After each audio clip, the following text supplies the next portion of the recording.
Shalom saudara-saudara, saudari-saudari yang dikasihi di dalam Tuhan Yesus Kristus, Jemaat House of Philadelphia. House of Philadelphia, kasih persaudaraan kita lakukan, puji Tuhan. Saudara, selamat bergabung di acara baru kita nih. Ini program terbaru dari House of Philadelphia, Jemaat Beleza, di mana kita akan mengadakan yang namanya talk show. Talk show ini kita namakan Tanya Omul. Sebenarnya gini, talk show ini kita berikan ini sebagai wadah untuk kepada saudara-saudari jemaat sekalian. Jika saudara-saudari mempunyai pertanyaan yang ingin disampaikan ke Bapak Gembala, bisa ditanyakan melalui ini. Yang sebenarnya pertanyaan-pertanyaan itu bisa disampaikan melalui channel-channel yang kita punya, yaitu melalui Facebook ataupun bisa nanti melalui WhatsApp. Nanti kita akan berikan juga nomor WhatsApp yang bisa saudara-saudara sampaikan pertanyaan-pertanyaan tersebut di nomor tersebut. Oke, kami juga mengucap syukur nih, terima kasih juga kepada Bapak Gembala atas waktunya yang saat ini sudah bisa hadir juga di dalam talk show kita. Bapak Pendeta Mulyadi Sulaiman, terima kasih Bapak Gembala, bagaimana kabarnya? Puji Tuhan. Ya, puji Tuhan. Baik, terima Bapak kasih Gembala, Rio. pada hari ini, kesempatan ini kita ternyata sudah ada 5 pertanyaan nih yang dari jemaat-jemaat yang ingin disampaikan. Mungkin kita bisa langsung ke pertanyaan pertama ya. Silakan. Pertanyaan pertama nih Bapak Gembala. Bulan lalu, karena kita di tiap bulannya kan kita memiliki tema nih. Kebetulan di bulan lalu kita ada tema Ora et Labora, yaitu berdoa dan bekerja. Nah, ini ada suatu pertanyaan, sebuah pertanyaan. Bagaimana sebenarnya kita mengaplikasikan Ora et Labora dalam kehidupan kita sehari-hari, terutama di zaman now ini nih Bapak Gembala.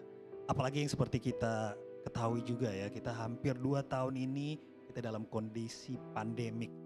Kira-kira menurut Bapak Gembala, bagaimana nih kita cara mengimplementasikan Ora et Labora ini sebenarnya? Di Tuhan, pertanyaan yang baik. Ya, Ora et Labora itu kan berdoa dan bekerja. Seringkali kita bekerja bukan hanya di zaman pandemik ini tanpa berdoa, atau kita memisahkan antara doa dan bekerja. Maksudnya bulan lalu itu bahwa kita sebagai anak-anak Tuhan, bekerja dan berdoa itu adalah satu hal yang sama. Bahkan dalam bahasa aslinya itu kan katanya sama gitu kan, abodah gitu kan. Melayani, berdoa dan bekerja itu dalam kata yang sama. Jadi anak-anak Tuhan itu bekerja itu sama dengan ibadah, sama dengan melayani Tuhan. Dan kita harus percaya bahwa Tuhan di atas segala Tuhan itu adalah Tuhan Yesus bagi kita.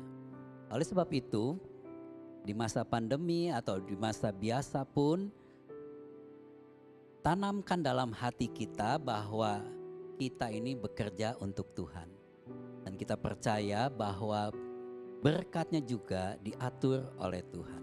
Oleh sebab itu, kita akan jadi pekerja yang baik, yang mempunyai integriti, yang mempunyai loyalitas yang penuh, yang bekerja maksimal. Karena kita tidak melihat bos kita siapa, teman sekerja kita siapa, tapi kita percaya bahwa semuanya itu dilihat oleh bos di atas segala bos.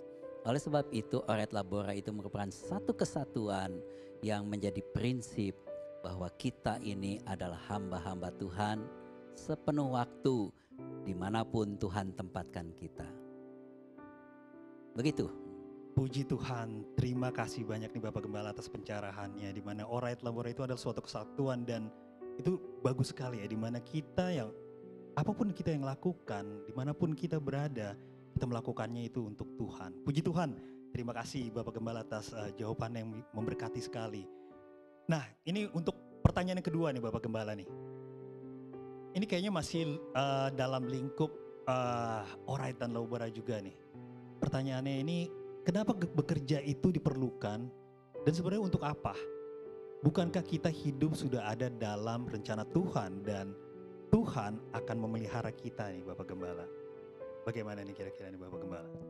Iya, ini mesti diputar dikit cara berpikirnya. Justru rencana Tuhan itu supaya saudara bekerja. Jadi bukan rencana Tuhan itu menurunkan berkat gitu kan, dan saudara tanpa bekerja. Tuhan Yesus katakan, jangan kamu khawatir tentang apapun juga. Burung di udara aja Tuhan pelihara yang tidak menabur dan tidak menuai. Tapi sudah harus pikir, Tuhan menyediakan semua berkat itu, dan berkat itu sesungguhnya diberikan pada waktu saudara bekerja. Burung itu kalau diem aja di sangkar mati, saudaraku. Dia mesti terbang, dia mesti mencari makanannya. Tuhan sediakan makanannya. Dan kita percaya pada waktu saudara bekerja juga berkat Tuhan disediakan. Jadi pemeliharaan Tuhan itu selalu ada pada waktu kita melakukan apa yang Tuhan rencanakan. Ingat, rumusnya adalah minta, cari, ketuk. Ya, minta artinya kita doa. Tuhan katakan kalau kamu minta aku akan beri. Tapi nggak cukup hanya minta, mesti ada action, yaitu cari, usaha, bekerja. Maka Tuhan akan memberikan, menemukan apa yang kita cari. Dan pasti ada masalah, ada tantangan. Seperti pintu, kita harus tekun, ya kan, menekuni apa yang kita kerjakan sampai pintu itu terbuka. God bless you. Wow, luar biasa. Itu sebenarnya menjadi salah satu prinsip dalam hidup saya juga, saudaranya. Minta, cari, dan ketuk itu sangat memberkati banget. Sebelumnya saya pernah diskusi juga dengan Bapak Gembala sebelum-sebelumnya, dan minta, cari, ketuk itu memang suatu yang itu bisa jadi salah satu pedoman kehidupan kita. Karena memang Tuhan juga membenci orang yang malas gitu. Seperti yang tadi, berkat itu memang udah ada, tapi memang tetap perlu kita usahakan, perlu kita dapatkan, saudara. Janji Tuhan itu dia dan amin, tapi janji itu juga perlu kita jemput sih, saudara ya. Terima kasih Bapak Gembala atas pencerahan nih, puji Tuhan. Puji Tuhan. Nah, langsung kita lanjut nih Bapak Gembala untuk pertanyaan yang ketiga. Ini kayak kalau pertanyaan yang ketiga ini lebih ke tema kita di bulan ini nih. Di bulan November itu yaitu firman Tuhan dan kesehatan. Ini ada pertanyaan dari jemaat kita. Sebenarnya mana sih yang lebih penting? Kesehatan rohani atau kesehatan jasmani? Karena kita tahu ya, jasmani itu penting untuk kita bisa melakukan sesuatu juga dalam kehidupan kita di dunia ini. Tapi kayaknya rohani juga penting juga. Tapi sebenarnya mana sih yang lebih penting nih Bapak Gembala? Kita harus mulai dengan jasmani dulu, baru rohani. Tuhan membentuk Adam itu jasmaninya dulu, baru dikasih roh ya, yang rohaninya. Jadi bagaimana rohani kita bisa bertumbuh kalau jasmani kita kurang diperhatikan? Karena roh itu tinggal di dalam, atau kehidupan rohani itu tinggal dalam kehidupan jasmani kita. Sesungguhnya kehidupan jasmani dan rohani itu ditentukan oleh panca indera kita. Nah, kalau kita hidup di dalam kehidupan jasmani, kita harus jaga supaya panca indera kita itu juga sehat. Ya, jangan sampai panca indera kita itu jadi sakit ya, dalam arti yang luas. Nah, kehidupan rohani juga memiliki panca indera roh. Makanya ada disebut mata rohani, telinga rohani, ya. Nah, Tuhan mau kita itu bertumbuh bersama. Kehidupan jasmani kita bertumbuh dan dijaga kesehatannya, dan kehidupan rohani kita juga bertumbuh menjadi dewasa. Satu kali tubuh kita ini karena waktu akan makin menurun kata firman Tuhan. Tapi tubuh rohani kita itu akan makin dewasa, makin kuat. Dan satu kali seperti Mulyadi, satu kali akan tidak mampu lagi secara jasmani. Tapi rohaninya harus semakin kuat. Yohanes Pembaptis katakan biar dia makin bertambah-tambah dan aku makin berkurang-kurang. Artinya biarlah kehidupan rohani kita makin bertambah, kehidupan jasmani karena umur, karena lain halnya akan makin berkurang. Jadi bertumbuhlah bersama jasmani dan rohani kita. Puji Tuhan. Luar biasa. Jadi kita ketahui saudara-saudari ya, jasmani dan rohani itu sama pentingnya. Tadi ilustrasi yang Adam itu sangat luar biasa sekali ya. Karena Adam itu dibentuk melalui jasmaninya duluan dan baru dikasih nafas, yaitu rohaninya itu sendiri. Terima kasih penjelasan yang sangat singkat tapi padat sekali dan luar biasa sekali. Terima kasih Bapak Gembala. Oke, kita sekarang ini untuk pertanyaan yang keempat. Ini mengenai penggembalaan nih Bapak Gembala. Karena Penggembalaan itu kenapa, ada pertanyaan juga, kenapa penggembalaan itu sangat penting sebagai pengikut Kristus atau sebagai anak Tuhan ya Bapak Gembala ya. Apalagi mungkin saat ini kondisi pandemik nih, kita harus di rumah dan semuanya aja berhubungan ibadah aja sekarang jadi online yang sebelumnya offsite. Maksudnya ini, tapi bagaimana, kenapa tetap penggembalaan itu tetap diperlukan ya sebagai kita anak-anak Tuhan ya Bapak Gembala? Salah satu tujuan Tuhan menebus dan menyelamatkan kita semua adalah untuk menjadikan kita itu satu keluarga, keluarga Allah namanya. Makanya istilah keluarga Allah itu banyak. Ya. Pengembalaan itu adalah pembentukan keluarga Allah di muka bumi ini. Karena Tuhan Yesus adalah gembala agung, Dia yang membawa kerajaan Allah ke dalam dunia ini. Makanya doa Bapa kami katakan, datanglah kerajaanmu. Nah, kalau kita tidak ada dalam keluarga, tidak ada dalam pengembalaan seperti domba-domba yang tidak ada kandangnya, kita disebut domba liar. Kalau kita sudah ditebus menjadi anak-anak Tuhan tapi tidak mau masuk dalam keluarga Allah, kita akan jadi anak jalanan, anak yang tidak ada bapak emaknya gitu kan. Oleh sebab itu penting pengembalaan, sebab kita memerlukan covering dari orang tua kita, perlindungan seperti anak-anak, biarpun dia kerja di mana-mana nanti akan kembali lagi ke rumah. Oleh sebab itu dalam pengembalaan kita diberi makan, kita diberi perlindungan, dan bahkan kalau sakit apa kita juga yang ada pertolongan dan lain sebagainya. Demikian kehidupan kerohanian kita, jangan hidup sendirian, masuklah di dalam pengembalaan.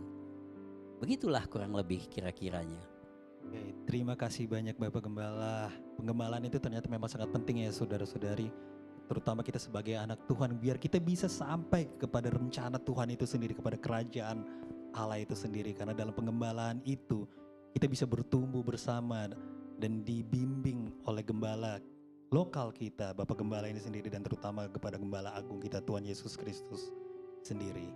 Terima kasih Bapak Gembala atas penjelasannya yang sangat luar biasa. Dan untuk pertanyaan yang terakhir nih, kalau saya lihat ini pertanyaannya kayaknya dari anak-anak milenial, anak-anak zaman now juga nih kayaknya nih. Ini di luar dari tema mungkin yang kita ada, tapi ini kayaknya nih something yang anak-anak muda mungkin ya yang perlu ketahui juga. Pertanyaannya seperti ini Bapak Gembala. Bagaimana pandangan Bapak Gembala mengenai tato nih Bapak Gembala? Apakah boleh kita sebagai anak Tuhan itu memiliki sebuah tato di tubuh kita gitu Bapak Gembala? Silakan Bapak Gembala. Wow, siapa yang bertato angkat tangan? Puji Tuhan, ada yang kelihatan, ada yang kelihatan ya. Ya. Mungkin saya nggak jawab boleh dan tidak, tapi ada beberapa prinsip yang sebaiknya kalian ketahui juga. Ya. Tato di zaman perjanjian lama itu jelas tidak boleh. Karena biasanya tato yang merajah tubuh kita itu merusak tubuh, ya kan? Dan itu biasanya dilakukan oleh bangsa-bangsa untuk memuja dewanya, ya, sebagai tanda bahwa identitas mereka gitu kan. Jadi tato itu membawa ke identitas seseorang dan biasanya itu untuk satu ritual ya kepada dewa-dewa dan berhala-berhala pada zaman dulu. Oleh sebab itu di perjanjian lama jelas-jelas tidak boleh. Nah, sekarang kita kan hidup di kasih karunia bagaimana? Nah, sejarah tato sendiri kan makin lama makin berkembang ya. Di Indonesia dulu ada penembak misterius zamannya Pak Harto dulu, yang ditembak itu mereka yang bertato, sehingga pada zaman itu teman-teman saya yang bertato itu sampai disetrika supaya tatonya hilang. Sebab tato dikonotasikan dengan penjahat pada waktu itu. Yakuza itu badannya semua bertato. Nah, tetapi perkembangan sekarang tato juga menjadi nilai seni. Ya, banyak orang-orang menganggap tato itu adalah sesuatu art gitu kan, sehingga mereka ditato itu karena mereka menyenangi kesenian itu. Nah, dengan demikian masing-masing punya pendapat. Di dalam hidup kita ini bukan hanya tato, tapi banyak hal-hal yang tidak secara langsung ditulis oleh Alkitab. Saya memegang satu prinsip dalam hidup ini, dan biar prinsip itu juga bisa kalian jadikan prinsip hidup. Di dalam Filipi pasal 3 atau Kolose pasal 3,